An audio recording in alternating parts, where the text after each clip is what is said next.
ESFJ careers. That's what we're going to talk about this week on the show.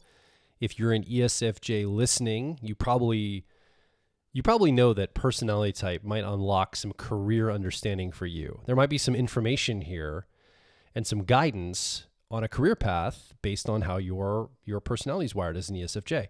So we want to talk about careers. The reason we're having this discussion, and we've started this 16-part podcast based on every single type and careers, is we're in the middle of running our Personality Life Path program. It's a mentorship. We work with students over 8 weeks. It ends in a live event in real time over Zoom digitally.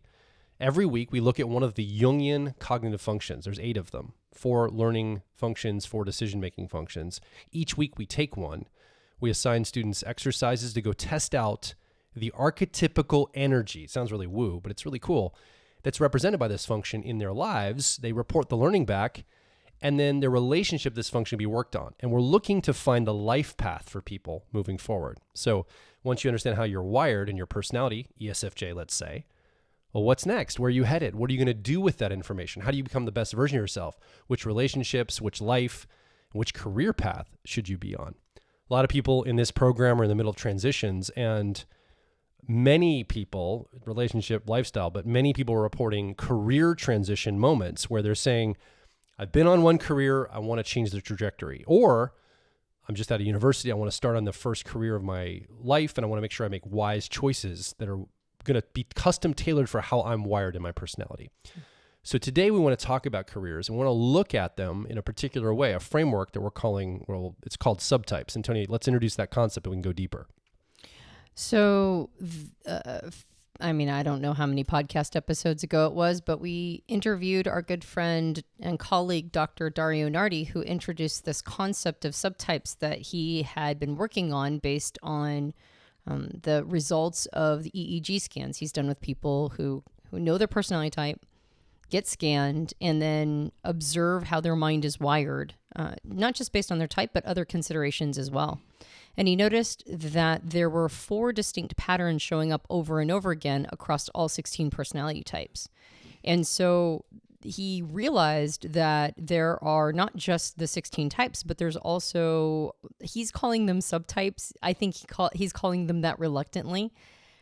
Because unlike type, which appears to have, there's a pre-wiring there. It seems like nature helps provide our personality type. And we may be pre-wired with some of these preferences. Our subtype isn't. That's more of a nurture component. It depends on the experiences we've had growing up and the context we found ourselves in. And after the age of 25, the number one most influential aspect to our subtype is our career choice. And that makes sense, right? That's where we spend 40 plus hours a week. That's our environment that we're swimming in all the time practically. And it's the problems that we are meant to solve, right? What have we been applying our brain? What kinds of problems have we been applying our brain to solve? And depending upon those influences or how they have impacted us, it helps us come up with a subtype. Yeah. If you want more information, you can listen to that podcast. It's really interesting, and we dive deeper into how that works and some of the aspects of it that really influence that. But on this episode, we'd like to talk about the results. We'd like to talk about how those subtypes are impacted by careers and vice versa. Yeah. We'll get into some of the more details of that in a moment. We're going to make it both accessible to you if you're new to type as an ESFJ listening, or if you've been around the type world and you understand cognitive functions, some of the deeper things, we'll talk about some of that too, give an access point to go deeper as well. So we'll be doing double duty. I did some research though, Antonia, before we get started, my internet-based research. Are you ready? This is the top 10 list, according to the internet, for ESFJ careers. So if you go do a general search on Google or kind of just do a searching, you're going to find a lot of these careers recommended for your personality type as an ESFJ. Now, maybe you don't resonate with some of these. We'll talk about why that might be the case in a moment here. But here's the top 10 list, according to the internet, for ESFJ careers. Number 1, social worker. 2, human resources specialist. 3, elementary or middle school teacher. 4, nurse. 5, event planner. 6, occupational therapist. 7, sales representative. 8, customer service rep. 9, dental hygienist. That's very specific. And 10, real estate broker or agent. Mm-hmm. Those sound in alignment with a lot of ESFJs I've known. Some of them sound a little stereotypical, like, oh, you're an ESFJ, so you're going to do these 10 careers. And some are interesting. Some I think are, ones that I think an ESFJ might find themselves in. But there's a bunch of others that aren't on that list, right?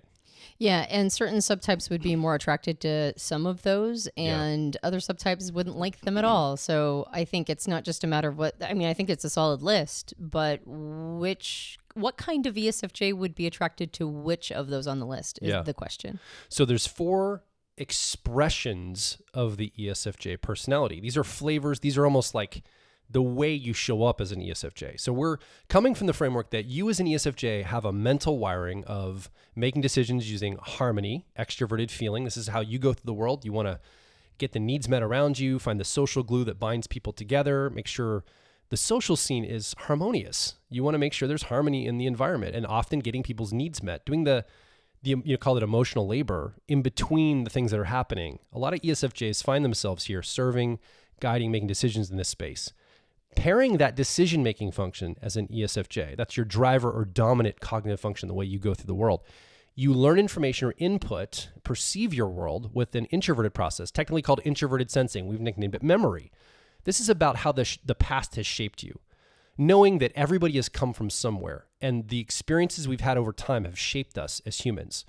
And so an ESFJ going through the world, understanding how to get needs met, seeing the harmony they want to create with relationships, and then understanding past precedent, where we've come from, what has shaped us as humans. This gives them a superpower to be able to move through the world, helping people, serving, showing up in leadership, getting things moving forward in a lot of ways. ESFJs are incredible at many different talents. I think they have a lot of flexibility in their career path.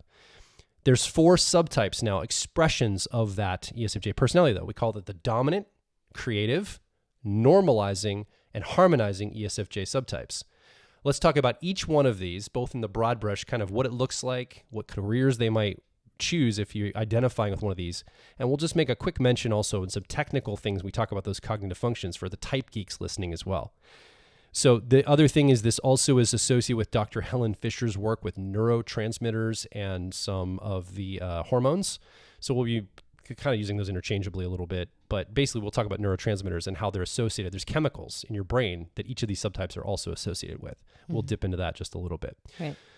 So let's talk about that first ESFJ subtype. I do want to make sure that we give a nod to those 4 terms, dominant, creative, normalizing, and harmonizing. Yes. Those are terms that are used with permission, borrowed from the work of Dr. Viktor Galenko, who has done work with socionics, which is sort of like the Russian version of Myers-Briggs. Yeah. And so if you recognize those terms, it's because they are terms that were used before. Yeah. And Dario got permission from Viktor to reuse them because or use them in this context because they're so descriptive. They're so perfect. Yeah. Yeah. Okay.